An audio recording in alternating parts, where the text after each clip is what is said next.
Guys, day 13, the School of Prayer. It's Wade from 7 p.m. prayer. I wanted to talk to you about a couple of things. The first is that this particular chapter was about forgiveness. And we don't use that word a ton in society these days. Something that's used more often that kind of demonstrates that someone hasn't been forgiven is if a person feels kind of like a victim quite a bit of the time, or just has a lot of self-pity. If you find yourself in those kind of emotions, then you're probably someone who is not forgiving someone for something that's happened to you.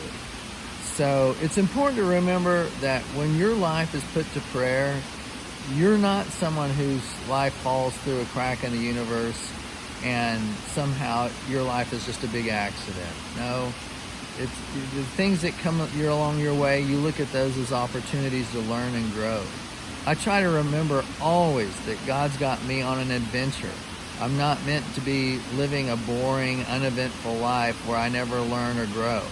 If I've expressed a desire to do things for God and to function in His kingdom, then He has a responsibility to make me grow and learn and become better. So it's no different from a parent, only God's the perfect parent.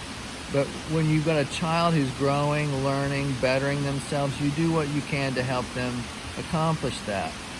Well, sometimes in life, with all the goings on around us, things happen to us, people do things to us that we don't feel we've earned. And it requires us forgiving them.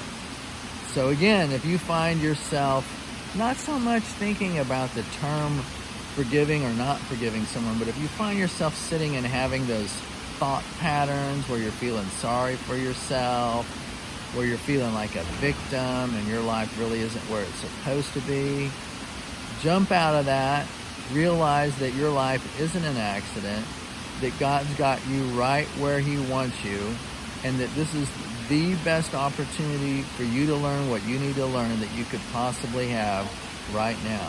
To think any other way just puts you in a victim kind of mentality, and there's nothing worse than living a life that you think isn't yours to live, and being a victim where who you are in the moment isn't who you are meant to be. So get yourself out of that, forgive whoever needs to be forgiven, and move forward knowing that as you forgive others, God's going to forgive you because you've done things that warrant forgiveness as well. So anyway, remember 7 p.m. prayer tonight, all of us Christians putting that power prayer to work together. I appreciate you.